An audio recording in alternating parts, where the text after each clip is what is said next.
Chapter 1. The back door to the kitchen of the Green Lady Inn slammed open, crashing against the wall. Jake, where's your gun?" Zach shouted, raging as he stormed in. "I'm going to shoot that little money-hungry creep." The door slamming against the wall sent Magic the cat scuttling for cover, his nails clicking, trying to find purchase on the tile floor. "Whoa now, slow down," Jake said, jumping up from the table and carefully avoiding the black cat streaking by. He had his computer and papers spread out over the kitchen table. Someday soon he hoped to have an office where he could work on his manuscripts in peace. He went to his friend and neighbor.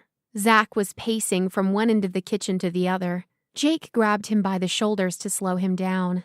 "Do you know what that dirty, rotten bastard did?" Zach ran his hands over his slick, bald head. He would be pulling the hair out of his head by the roots if he had any. What hair he lacked on his head was made up for with a bushy red beard. He stood there in his cargo shorts and sandals, canvas hat in hand, shaking with anger.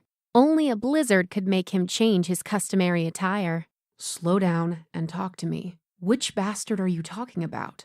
Jake asked, calmly helping Zach to sit down. "Tell me what's got you so riled up."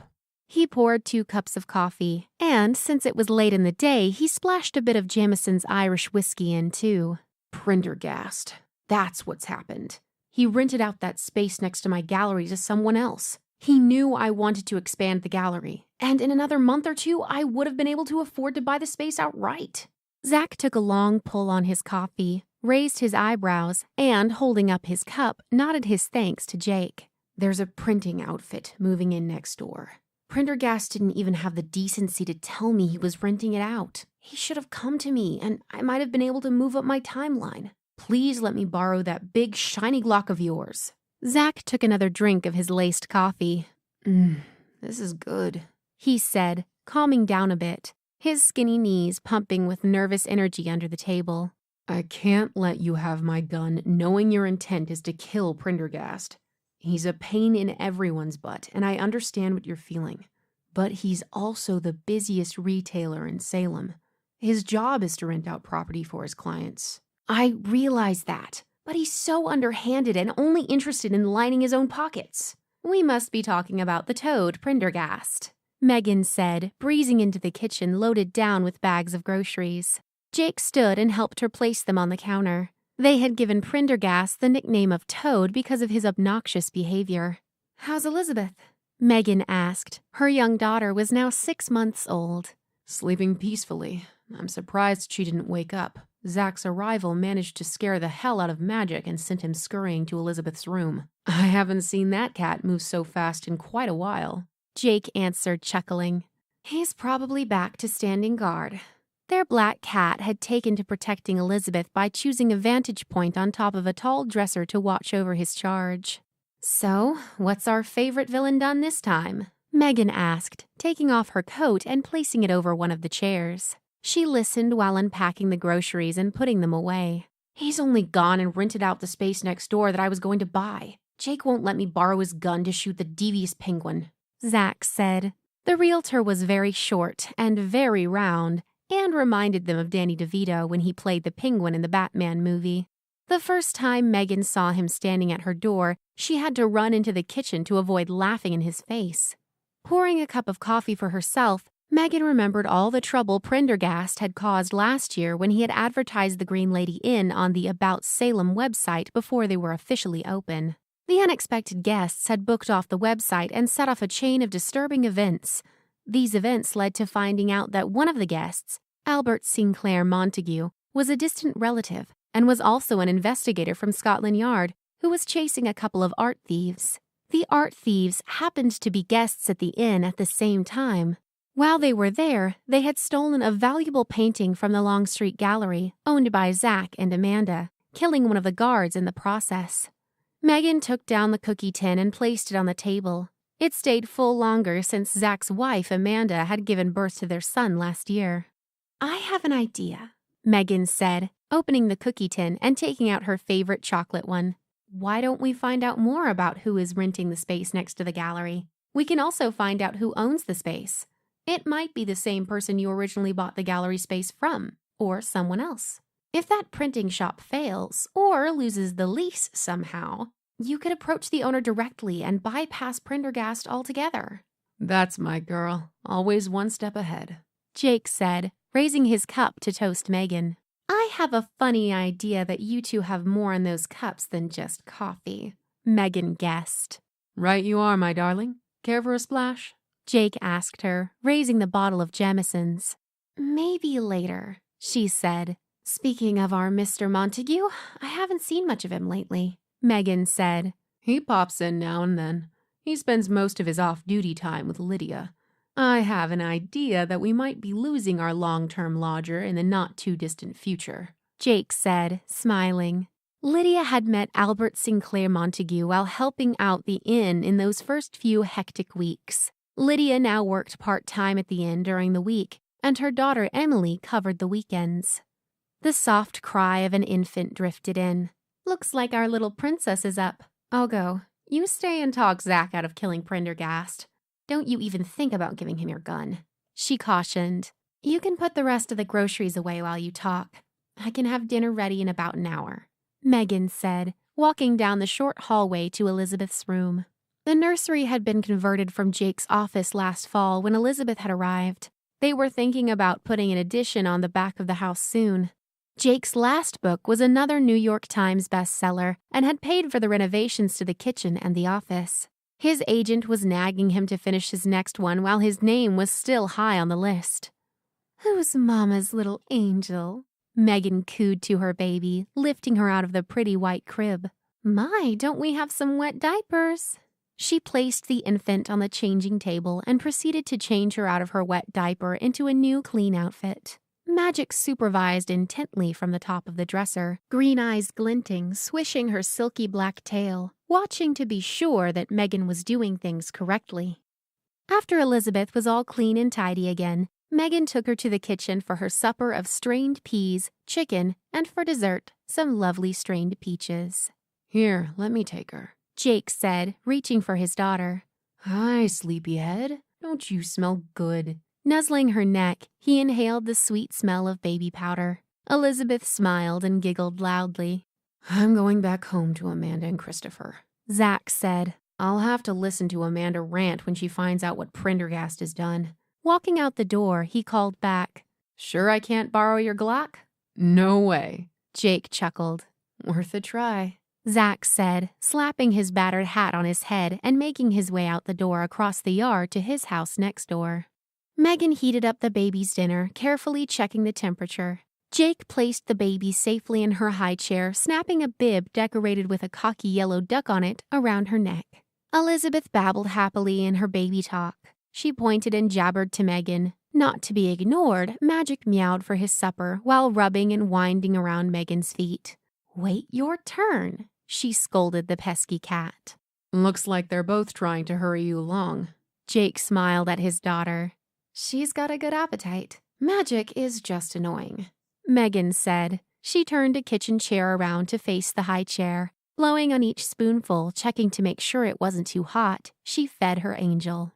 Elizabeth's arrival was predicted by the ghost of Lucinda Corey Sinclair, a distant relative of Megan's and now a permanent resident in the guest room named in her honor. Megan's friend Amanda's son had been born on St. Patrick's Day the previous year. Amanda, refusing to miss the party at the inn, left the hospital as soon as she could after her son was born. Looking for a quiet place away from the noise of the party to nurse her newborn, she had chosen Lucinda's room because it had a rocking chair. Lucinda had suddenly appeared behind Amanda and joined in singing the little baby's lullaby.